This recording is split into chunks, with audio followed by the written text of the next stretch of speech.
Hi friends, ಎಲ್ರಿಗೂ ನಮಸ್ತೆ. Vedic ಅಸ್ಟ್ರಾಲಜರ್ಗೆ ಸ್ವಾಗತ. ನಿಮಗೆ ಎಲ್ಲರೂ ಹೇಗಿದ್ದೀರಾ? ನಾನು ಚೆನ್ನಾಗಿದ್ದೀನಿ. ಐ ಹೋಪ್ ನೀವೆಲ್ಲರೂ ಚೆನ್ನಾಗಿದ್ದೀರಾ ಅಂತ ಅಂದ್ಕೊಂಡಿದ್ದೀನಿ. ಪ್ಲೀಸ್ ಫ್ರೆಂಡ್ಸ್, ಈ ವಿಡಿಯೋನ ಫಸ್ಟಿಂದ ಕೊನೆವರೆಗೂ ಸ್ಕಿಪ್ ಮಾಡದೆ ನೋಡಿ. ನಿಮ್ಗೆ ಇಷ್ಟ ಆದರೆ ಲೈಕ್ ಮಾಡಿ, ಶೇರ್ ಮಾಡಿ. ಹಾಗೆ ಹೊಸದಾಗಿ ನೋಡೋರು ನಮ್ಮ ಚಾನಲ್ಗೆ ಸಬ್ಸ್ಕ್ರೈಬ್ ಮಾಡ್ಕೊಳ್ಳಿ. ಪಕ್ಕದಲ್ಲಿರೋ ಬೆಲ್ಲೈಕನನ್ನು ಕ್ಲಿಕ್ ಮಾಡಿ. ನಾನು ಹಾಕೋ ಪ್ರತಿಯೊಂದು ವಿಡಿಯೋ ನೋಟಿಫಿಕೇಷನ್ಗೆ ಬರುತ್ತೆ ಸ್ನೇಹಿತರೆ. ಹಾಗೆ ಈ ವಿಡಿಯೋ ಇಷ್ಟ ಆದರೆ ಓಂ ಶನೀಶ್ವರಾಯ ನಮಃ ಅಥವಾ ಓಂ ಶ್ರೀ ಆಂಜನೇಯಾಯ ನಮಃ ಅಂತ ಒಂದು ಕಮೆಂಟ್ ಕೊಡೋದನ್ನು ಖಂಡಿತ ಮರಿಬೇಡಿ ಸ್ನೇಹಿತರೆ. ನಾನಿವಾಗ ತಿಳಿಸ್ಕೊಡ್ತೀನಿ ಮಕರ ರಾಶಿ ಬಗ್ಗೆ. ಈ ವಿಡಿಯೋನ ಫಸ್ಟಿಂದ ಕೊನೆವರೆಗೂ ಸ್ಕಿಪ್ ಮಾಡದೆ ನೋಡಿ ಅಂತ ಕೇಳ್ಕೊತೀನಿ ಸ್ನೇಹಿತರೆ. ಬನ್ನಿ ವಿಡಿಯೋ ಸ್ಟಾರ್ಟ್ ಮಾಡೋಣ. ತಕ್ಷಣ ನೋಡ್ಬೋದು. ಹಾಗೆ ಈ ವಿಡಿಯೋ ಇಷ್ಟ ಆದರೆ ಓಂ ಶನೀಶ್ವರಾಯ ನಮಃ ಅಂತ ಒಂದು ಕಮೆಂಟ್ ಕೊಡೋದನ್ನು ಖಂಡಿತ ಮರಿಬೇಡಿ ಸ್ನೇಹಿತರೆ. ನಾನಿವಾಗ ತಿಳಿಸ್ಕೊಡ್ತಾ ಇದ್ದೀನಿ ಮಕರ ರಾಶಿ ಬಗ್ಗೆ. ಬನ್ನಿ ನೋಡೋಣ ಮಕರ ರಾಶಿಯ ವಕ್ರಚಲನೆ ಹೇಗಿದೆ ಮತ್ತು ಯಾವ ರೀತಿ ಮಕರ ರಾಶಿಯವರಿಗೆ ಯಾವ ತಪ್ಪು ಮಾಡಿದರೆ ತೊಂದರೆ ಆಗುತ್ತೆ ಅನ್ನೋದನ್ನು ಈ ವಿಡಿಯೋದಲ್ಲಿ ತಿಳಿಸ್ಕೊಡ್ತಾ ಇದ್ದೀನಿ.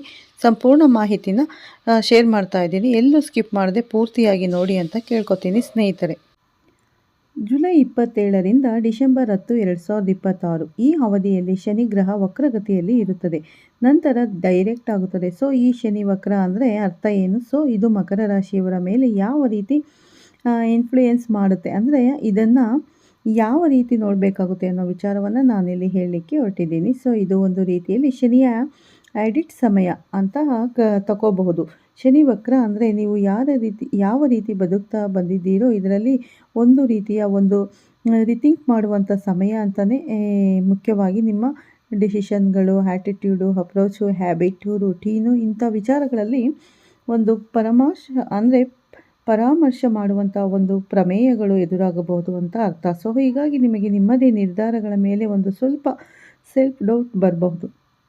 ಹಾಗೆಯೇ ನಾನು ಸರಿಯಾದ ದಾರಿಯಲ್ಲಿ ಇದ್ದೀನಾ ಇಲ್ವಾ ಅಂತ ಒಂದು ಅನುಮಾನವೂ ಕೂಡ ಕಾಡಬಹುದು. ಅದೇನು ಬಾಹ್ಯ ಘಟನೆಗಳು ಅಥವಾ ಬಾಹ್ಯ ಇನ್ಫ್ಲೂಯೆನ್ಸ್ ಅಂತ ಅಲ್ಲ. ಇದು ರಾಶಿ ಅಂದರೆ ಮನಸ್ಸು ಅರ್ಥ ಅಂತ. ಹೀಗಾಗಿ ಇದು ನಿಮ್ಮ ಒಂದು ಮನಸ್ಸಿನೊಳಗಿನ ಆಂತರಿಕ ಕರೆಕ್ಷನ್ ಫೇಸ್ ಆಗಿರುತ್ತದೆ. ಈ ಸಮಯದಲ್ಲಿ ನಿಮಗೆ ಅಚಾನಕ್ ಟಯರ್ಡ್ ಫೀಲ್ ಆಗ್ಬೋದು. ಕೆಲಸ ಮಾಡ್ತಾಯಿದ್ರು ರೆಕಗ್ನಿಷನ್ಸ್ ಇಲ್ಲ ಅಂತ ಅನಿಸ್ಬೋದು. ಎಲ್ಲ ರೆಸ್ಪಾನ್ಸಿಬಿಲಿಟಿ ನನ್ನ ಮೇಲೆ ಇದೆ ಅಂತ ಅನ್ನಿಸ್ಬೋದು. ಮನಸ್ಸಿನಲ್ಲಿ ಒಂದು ರೀತಿಯ ಪ್ರೆಷರ್ ಕೂಡ ಕ್ರಿಯೇಟ್ ಆಗ್ಬೋದು. ಯಾಕಂದರೆ ಮಕರ ರಾಶಿಯವರು ಜವಾಬ್ದಾರಿ, ಸಾಧನೆ, ಕರ್ತವ್ಯ ಪ್ರಜ್ಞೆ ಇಂಥದಕ್ಕೆ ಮಹತ್ವ ಕೊಡ್ತಾರೆ. ತುಂಬ ಮಹತ್ವ ಕೊಡ್ತೀರಾ. ಹೀಗಾಗಿ ಜೀವನದಲ್ಲಿ ಸ್ವಲ್ಪ ಪ್ರೆಷರ್ನಲ್ಲೇ ಇರ್ತಾರೆ. ಶನಿ ವಕ್ರ ಸಮಯದಲ್ಲಿ ಮುಖ್ಯವಾಗಿ ಮಕರ ರಾಶಿಯವರಿಗೆ ನಾನು ಇಷ್ಟೆಲ್ಲ ಮಾಡ್ತಾಯಿದ್ದೀನಿ ಆದರೂ ರೆಕಗ್ನಿಷನ್ ಯಾಕಿಲ್ಲ ಅಂತ ಅನ್ನಿಸ್ತಾ ಇರ್ತದೆ. ಸೊ ಈ ಸಮಯದಲ್ಲಿ ಒಂದು ರೀತಿಯ ಬಾಹ್ಯ ಗ್ರೋತ್ ಅನ್ನುವಂಥದ್ದು ಏನಿದೆಯೋ ಒಂದು ರೀತಿ ಸ್ಲೋ ಆದಂಗೆ ಅನ್ನಿಸಬಹುದು. ಸೊ ಇಲ್ಲಿ ನಿಮ್ಮ ಒಂದು ಆಂತರಿಕ ಸ್ಟ್ರಕ್ಚರ್, ಬದುಕಿನ ಸ್ಟ್ರಕ್ಚರ್ ಅಂತ ಏನಿದೆ ಇದು ಒಂದು ಸ್ವಲ್ಪ ಇನ್ಫೆಕ್ಷನ್ಸ್ಗೆ ಒಳಪಟ್ಟ ರೀತಿ ಒಂದು ಅನುಭವ ಆಗಬಹುದು. ಇಲ್ಲಿ ಪರಿಶೀಲನೆಗೆ ಒಳಪಡೋದು ಅಂದರೆ ನಿಮ್ಮ ರೆಸ್ಪಾನ್ಸಿಬಿಲಿಟಿ ಹ್ಯಾಂಡ್ಲಿಂಗ್ ಅಂದರೆ ಜವಾಬ್ದಾರಿಯನ್ನು ಹೇಗೆ ನಿಭಾಯಿಸ್ತೀರಾ ಅನ್ನೋ ವಿಚಾರ. ಹಾಗೆಯೇ ವರ್ಕ್ ಲೈಫ್ ಬ್ಯಾಲೆನ್ಸ್ ಅಂತ ಅಂದರೆ ಕೆಲಸ ಮತ್ತು ನಿಮ್ಮ ಸ್ವಂತ ಜೀವನ ಏನಿದೆಯೋ ಇದನ್ನು ಹೇಗೆ ಬ್ಯಾಲೆನ್ಸ್ ಮಾಡ್ತೀರಾ ಅನ್ನೋವಂಥ ವಿಚಾರ. ಹಾಗೆಯೇ ಪರ್ಫೆಕ್ಷನಿಸಮ್ ಅಂತ. ಯಾಕಂದರೆ ಮಕರ ರಾಶಿಯವರು ಪರ್ಫೆಕ್ಷನ್ ಬಯಸ್ತಾರೆ. ಎಲ್ಲವೂ ಅಚ್ಚುಕಟ್ಟಾಗಿ ನಡಿಬೇಕು, ತಪ್ಪಿರಬಾರದು ಅನ್ನೋ ರೀತಿಯ ಒಂದು ಮನಸ್ಥಿತಿ ಈ ಮಕರ ರಾಶಿಯವರಿಗೆ ಇರುತ್ತದೆ. ಮತ್ತೆ ಲಾಂಗ್ ಟರ್ಮ್ ಕಮಿಟ್ಮೆಂಟ್ ಅಂತಂದರೆ ದೀರ್ಘಾವಧಿಯ ಕಮಿಟ್ಮೆಂಟ್ಗಳು. ಇದರಿಂದಾಗಿ ಕೆಲಸ ಸ್ಲೋ ಅಂತ ಅನ್ನಿಸ್ಬೋದು ಸ್ನೇಹಿತರೆ. ಕ್ಲಾರಿಟಿ ಕಡಿಮೆ ಅಂತ ಅನ್ನಿಸ್ಬೋದು. ಮನಸ್ಸು ಹೆವಿ ಅಂತಲೂ ಕೂಡ ನಿಮಗೆ ಅನ್ನಿಸ್ಬೋದು. ಒಂದು ರೀತಿಯ ಮೋಟಿವೇಶನ್ ಕೂಡ ಡ್ರಾಪ್ ಆಗೋ ಸಾಧ್ಯತೆ ಇರುತ್ತದೆ. ಪ್ರೆಷರ್ ಕೂಡ ಹೆಚ್ಚಾಗುವಂಥ ಸಾಧ್ಯತೆ ಇರುತ್ತದೆ. ಮಕರ ರಾಶಿಯ ಅಧಿಪತಿ ಶನಿ ಗ್ರಹ. ಹೀಗಾಗಿ ಮಕರ ರಾಶಿಯವರು ನ್ಯಾಚುರಲ್ ಆಗಿಯೇ ಡಿಸಿಪ್ಲಿನ್ ಆಗಿರ್ತಾರೆ. ಅಂದರೆ ಶಿಸ್ತಿನಿಂದ ಜೀವನ ಮಾಡೋದು, ಹಾರ್ಡ್ ವರ್ಕಿಂಗ್ ಇರ್ತಾರೆ, ಕಠಿಣ ಪರಿಶ್ರಮಗಳು, ಆಂಬಿಷಿಯನ್ಸ್ ಆಗಿರ್ತಾರೆ, ಮತ್ತು ಮಹತ್ವಾಕಾಂಕ್ಷೆಗಳು ಇರುತ್ತದೆ, ಮತ್ತು ಪ್ರಾಕ್ಟಿಕಲ್ ಆಗಿ ಇರ್ತಾರೆ. ಅಂದರೆ ತುಂಬ ವಾಸ್ತವಿಕವಾಗಿ ಚಿಂತನೆ ಮಾಡ್ತಾರೆ. ಇದು ಒಂದು ರೀತಿ ಮಕರ ರಾಶಿಯವರ ಸ್ವಭಾವವೂ ಹೌದು, ಹಾಗೆಯೇ ಸ್ಟ್ರೆಂತ್ ಕೂಡ ಹೌದು. ಆದರೆ ಇದೇ ಸ್ಟ್ರೆಂತ್ ಈ ಶನಿ ವಕ್ರ ಸಮಯದಲ್ಲಿ ನಿಮಗೆ ಇದು ಕೆಲವೊಂದು ಸಂದರ್ಭಗಳಲ್ಲಿ ತೊಂದರೆಗಳನ್ನು ಕೊಡೋ ಸಾಧ್ಯತೆಗಳು ಹೆಚ್ಚಾಗಿರ್ತದೆ ಸ್ನೇಹಿತರೆ. ಹೇಗೆ ಅಂದರೆ ಎಲ್ಲ ರೆಸ್ಪಾನ್ಸಿಬಿಲಿಟಿ ನಾನೇ ತಗೊಳ್ಬೇಕು ಅನ್ನುವಂಥ ಒಂದು ಟೆಂಡೆನ್ಸಿ ಬೇರೆಯವರ ಜೊತೆ ಶೇರ್ ಮಾಡಿಕೊಂಡು ಕೆಲಸ ಮಾಡೋದಕ್ಕೆ ಹಿಂಜರಿಯೋದು ಅಥವಾ ಬೇರೆಯವರಿಗೆ ಹೆಲ್ಪ್ ಕೇಳೋದಕ್ಕೆ ಹಿಂಜರಿಯೋದು, ಕೆಲಸವನ್ನೇ ಜೀವನ ಮಾಡಿಕೊಂಡಿರ್ತಾರೆ. ಮತ್ತು ಭಾವನೆಗಳನ್ನು ಸರ್ಪ್ರೈಸ್ ಮಾಡಿಕೊಳ್ಳುವಂಥ ಒಂದು ಸ್ವಭಾವ ಕೂಡ ಮಕರ ರಾಶಿಯವರಿಗೆ ಇರುತ್ತದೆ. ರೆಸ್ಟ್ ಮಾಡೋದು ಅಂದರೆ ಒಂದು ರೀತಿ ಅಪರಾಧ ಅನ್ನೋ ರೀತಿಯೂ ಫೀಲ್ ಮಾಡ್ತಾರೆ. ಈ ಸ್ವಭಾವದಿಂದಾಗಿ ನಿಮ್ಮ ಜೀವನದಲ್ಲಿ ನೀವೇನು ಪ್ರೆಷರ್ನಲ್ಲಿ ಇರ್ತೀರಲ್ಲ, ಈ ನಿಮಗೆ ಪ್ರೆಷರ್ನ ಮೂಲ ಕಾರಣವೇ ನಾನು ಇಷ್ಟು ಹೊತ್ತು ಹೇಳಿದಂಥ ಈ 4-5 ಫ್ಯಾಕ್ಟರ್ಗಳು.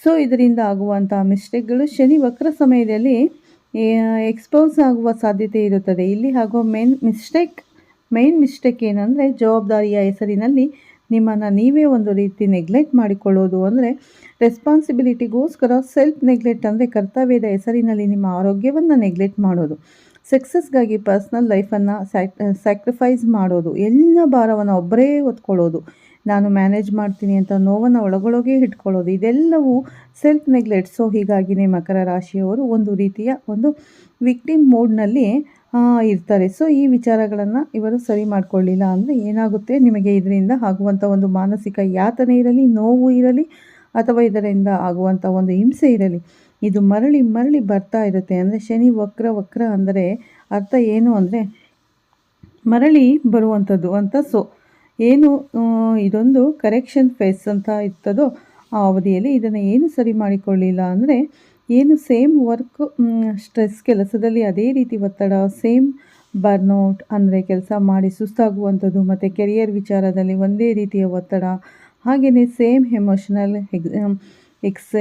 ಎಕ್ಸ್ಟೇಷನ್ ಅಂತಂದರೆ ಮಾನಸಿಕ ಬಳಲಿಕೆ. ಸೊ ಶನಿ ವಕ್ರ ಫೇಸ್ನಲ್ಲಿ ನಿಮಗೆ ಈ ರೀತಿ ಪದೇ ಪದೇ ಎದುರಾಗುವಂಥ ಪರಿಸ್ಥಿತಿಗಳು ಅಥವಾ ಮರಳಿ ಬರುವಂಥ ಕೆಲವೊಂದು ತೊಂದರೆಗಳು ಅಂತ ಏನಿದೆಯೋ ಇದನ್ನು ಸರಿ ಮಾಡ್ಕೋಬೇಕಾಗುತ್ತೆ ಅನ್ನುವ ರೀತಿಯಲ್ಲಿ ಒಂದು ಆಲೋಚನೆ ನಿಮ್ಮೊಳಗೆ ಮೈಂಡ್ನಲ್ಲಿ ಒಂದು ಮೂಡುವಂಥ ಸಾಧ್ಯತೆ ಇರುತ್ತೆ.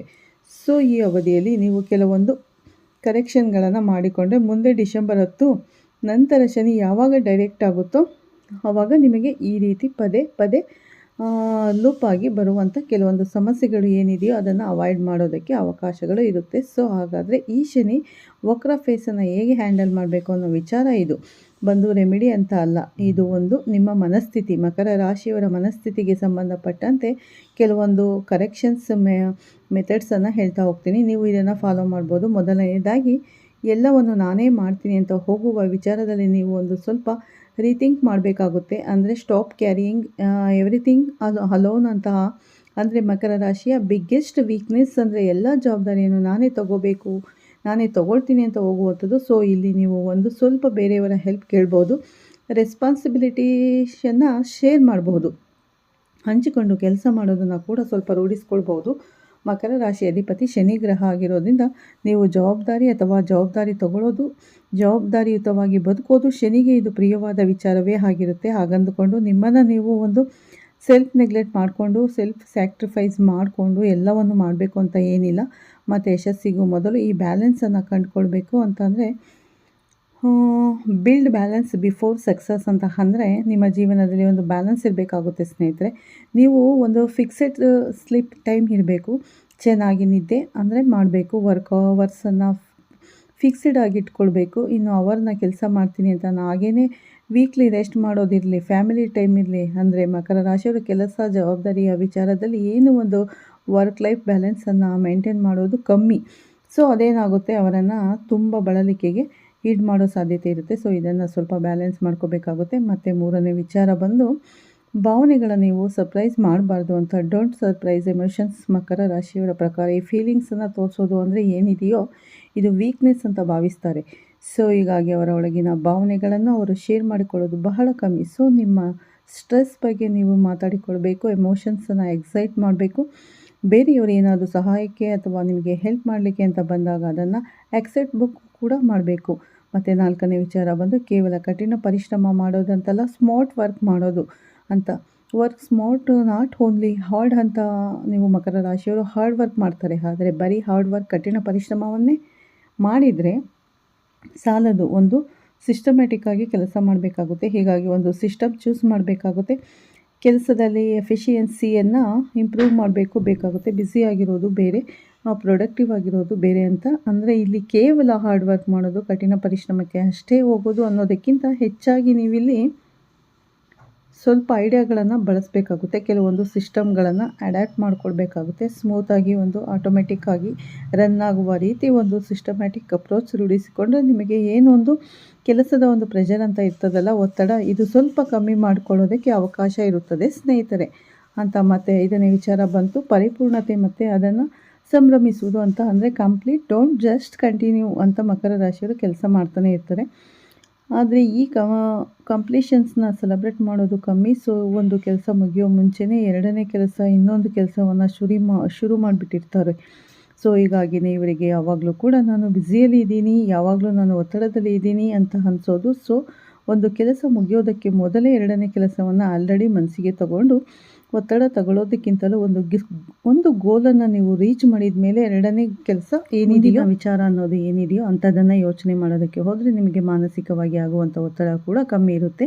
ಇಲ್ಲಿ ನಾನು ಲಗ್ನವನ್ನು ತಗೊಂಡಿಲ್ಲ, ರಾಶಿ ಎಷ್ಟೇ ತಗೊಂಡಿದ್ದೀನಿ. ಯಾಕಂದರೆ ಲಗ್ನದಿಂದ ನಿಮಗೆ ಈ ಥರ ಫಲವನ್ನು ಹೇಳಬೇಕು ಅಂದರೆ ಕಂಪ್ಲೀಟ್ ಜಾತಕ ಇರಬೇಕಾಗುತ್ತೆ. ಸೊ ಏನು ಗೋಚರ ಫಲ ಅನ್ನೋದು ಏನಿದೆಯೋ ಶಾಸ್ತ್ರೀಯವಾಗಿ ಎಲ್ಲವನ್ನು ರಾಶಿಯಿಂದಲೇ ಹೇಳುವಂಥದ್ದು ಸಾಮಾನ್ಯವಾಗಿ ಶಾಸ್ತ್ರೀಯವಾಗಿ ಇರುವಂಥ ಪದ್ಧತಿ. ಸೊ ಇಲ್ಲಿ ಬಂದು ರಾಶಿ ಅಂದರೆ ನಿಮ್ಮ ಮನಸ್ಥಿತಿ, ನಿಮ್ಮ ಎಕ್ಸ್ಪೀರಿಯನ್ಸ್, ನಿಮ್ಮ ಮನಸ್ಸು ಹೇಗೆ ಡೆಸಿಷನ್ ತಗೊಳ್ಳುತ್ತೆ ಅನ್ನುವಂಥ ವಿಚಾರಗಳು. ಸೊ ಇದು ಏನಿದೆಯೋ ಇದು ಘಟನೆ ಏನು ನಡೀತಿದೆ ಅಂತ ಅಲ್ಲ, ನೀವು ಏನು ಎಕ್ಸ್ಪೀರಿಯನ್ಸ್ ಮಾಡ್ತೀರಾ, ಏನು ಫೀಲ್ ಮಾಡ್ತೀರಾ ಅನ್ನೋ ವಿಚಾರದಲ್ಲಿ ಪ್ರಮುಖವಾಗಿ ಇಲ್ಲಿ ನಿಮಗೆ ಪರಿಗಣನೆ ಬರೋದು. ಸೊ ಈ ಕಾರಣಕ್ಕೆ ಶನಿ ವಕ್ರ ಆದ ಕಾರಣಕ್ಕೆ ನಿಮಗೆ ಲೈಫಲ್ಲಿ ಏನೋ ತೊಂದರೆ ಆಗಿಬಿಡುತ್ತೆ, ಏನೋ ಸಮಸ್ಯೆ ಆಗಿಬಿಡುತ್ತೆ, ಏನೇನೋ ಕೆಟ್ಟದ್ದು ನಡೀತದೆ ಘಟನೆ ಅನ್ನೋ ರೀತಿಯಲ್ಲಿ ತಗೊಳ್ಳೋ ಅಗತ್ಯ ಇಲ್ಲ. ಇದೊಂದು ಮಾನಸಿಕ ಎಕ್ಸ್ಪೀರಿಯನ್ಸ್ ಆಗಿರುತ್ತೆ ಅಷ್ಟೇ. ಸೊ ಒಟ್ಟಾರೆ ಮಕರ ರಾಶಿಯವರು ಏನು ಈ ವರ್ಕ್ ಲೈಫ್ ಬ್ಯಾಲೆನ್ಸನ್ನು ಮೈಂಟೈನ್ ಮಾಡುವಂಥದ್ದು ಇರಲಿ ಅಥವಾ ಹಾರ್ಡ್ ವರ್ಕ್ ಮಾಡೋದರ ಜೊತೆಗೆ ಸ್ವಲ್ಪ ಸ್ಮಾರ್ಟ್ ವರ್ಕ್ ಮಾಡುವಂಥದ್ದು, ಹಾಗೆಯೇ ಒಂದು ಕೆಲಸವನ್ನು ಮುಗಿಸಿದ ನಂತರ 2ನೇ ಕೆಲಸವನ್ನು ತಗೊಳ್ಳುವಂಥದ್ದು ಮುಖ್ಯವಾಗಿ ಎಮೋಷನ್ಸನ್ನು ಸರ್ಪ್ರೈಸ್ ಮಾಡದೆ ಅವರಿಗೆ ಹತ್ತಿರದವರು ಅಂತ ಯಾರಿರ್ತಾರೋ ಫ್ಯಾಮಿಲಿ ಮೆಂಬರ್ಸ್ ಅಂತ ಯಾರಿರ್ತಾರೋ ಅವ್ರ ಜೊತೆ ಶೇರ್ ಮಾಡ್ಕೊಳ್ಳುವಂಥದ್ದು. ಸೊ ಇಂಥದ್ದೆಲ್ಲ ರೂಢಿಸ್ಕೊಂಡ್ರೆ ಏನು ಒಂದು ಸದಾ ನಾನು ಪ್ರೆಷರಲ್ಲಿ ಇದ್ದೀನಿ, ಸದಾ ಒತ್ತಡದಲ್ಲಿ ಇದ್ದೀನಿ ಅನ್ನುವಂಥ ಒಂದು ಮನಸ್ಥಿತಿ ಏನಿದೆ ಇದಕ್ಕೆ ನಿಮಗೆ ರಿಲೀಫ್ ಸಿಗುತ್ತೆ. ಸೊ ಮುಂದಿನ ಎಪಿಸೋಡಲ್ಲಿ ಮತ್ತೆ ಸಿಗ್ತೀನಿ ಸ್ನೇಹಿತರೆ. ನೋಡಿದ್ರಲ್ಲ, ನೀವು ಹೆದರ್ಕೊಳ್ಳೋ ಹಾಗಿಲ್ಲ. ನಿಮ್ಮ ಪ್ರೆಷರ್ ಅಂದರೆ ಕೆಲಸದ ಪ್ರೆಷರ್ ನಿಮ್ಮ ಮನಸ್ಥಿತಿ ಮೇಲೆ ಡಿಪೆಂಡ್ ಆಗಿರುತ್ತೆ ಸ್ನೇಹಿತರೆ. ಯಾವುದೇ ಕಾರಣಕ್ಕೂ ಮಕರ ರಾಶಿಯವರು ಹೆದರ್ಕೊಳ್ಳೋ ಅವಶ್ಯಕತೆ ಇಲ್ಲ. ಶನಿ ವಕ್ರ ಚಲನೆ ಅಂದರೆ ಹಿಮ್ಮುಖ ಚಲನೆ ಅಷ್ಟೇ. ಇವಾಗ ಹಿಮ್ಮುಖ ಚಲನೆ ಅಂದರೆ ಹಿಂದೆ ಹೋಗ್ತಾರೆ, ಹಿಂದಿನ ನಡಿಗೆ ಅಂತ ಹೇಳ್ತಾರೆ. ಹಾಗಾಗಿ ಹಿಮ್ಮುಖ ಚಲನೆ ಇದೆ. ಸ್ವಲ್ಪ ಎಚ್ಚರದಿಂದ ನಿಮ್ಮ ಕೆಲಸಗಳನ್ನು ಮಾಡ್ಕೊಳ್ಳಿ ಅಂತ ಹೇಳ್ತಾ ವಿಡಿಯೋನ ಎಂಡ್ ಮಾಡ್ತಾ ಇದ್ದೀನಿ. ಮತ್ತೆ ಸಿಗ್ತೀನಿ ಉತ್ತಮ ರಾಶಿ ಭವಿಷ್ಯದೊಂದಿಗೆ. ಎಲ್ಲರಿಗೂ ಧನ್ಯವಾದ ಸ್ನೇಹಿತರೆ. ಪ್ಲೀಸ್ ಹೊಸದಾಗಿ ನೋಡೋರು ನಮ್ಮ ಚಾನಲ್ಗೆ ಸಬ್ಸ್ಕ್ರೈಬ್ ಮಾಡ್ಕೊಳ್ಳಿ, ಪಕ್ಕದಲ್ಲಿರೋ ಬೆಲ್ ಐಕನ್ ಕ್ಲಿಕ್ ಮಾಡಿ. ನಾವು ಹಾಕೋ ಪ್ರತಿಯೊಂದು ವಿಡಿಯೋ ನೋಟಿಫಿಕೇಷನ್ಗೆ ಬರುತ್ತೆ, ತಕ್ಷಣ ನೋಡ್ಬೋದು ಸ್ನೇಹಿತರೆ. ಮತ್ತು ಈ ವಿಡಿಯೋ ಇಷ್ಟ ಆದರೆ ಓಂ ಶನೇಶ್ವರಾಯ ನಮಃ ಅಂತ ಒಂದು ಕಮೆಂಟ್ ಕೊಡಿ. ಎಲ್ಲರಿಗೂ ಒಳ್ಳೆಯದಾಗಲಿ ಅಂತ ನಾನು ಕೂಡ ಶನಿಯಲ್ಲಿ ಪ್ರಾರ್ಥನೆ ಮಾಡ್ತೀನಿ. ಮತ್ತು ಮಕರ ರಾಶಿಯವರು ಈ ವಿಡಿಯೋನ ಸ್ಕಿಪ್ ಮಾಡದೆ ನೋಡಿ. ಹಾಗೆ ಮಕರ ರಾಶಿಯ ಸ್ನೇಹಿತರಿಗೆ ಸಂಬಂಧಿಕರಿಗೆ ಶೇರ್ ಮಾಡೋದನ್ನು ಮರಿಬೇಡಿ. ಮತ್ತು ಸಿಗ್ತೀನಿ ನಿಮಗೆ ಉತ್ತಮ ರಾಶಿ ಭವಿಷ್ಯದೊಂದಿಗೆ. ಅಲ್ಲಿವರೆಗೂ ತಮ್ಮೆಲ್ಲರಿಗೂ ಧನ್ಯವಾದಗಳು ಸ್ನೇಹಿತರೆ. ಪ್ರತಿಯೊಬ್ಬರಿಗೂ ಒಳ್ಳೆಯದಾಗಲಿ ಅಂತ ನಾನು ಕೂಡ ಪ್ರಾರ್ಥನೆ ಮಾಡ್ತೀನಿ.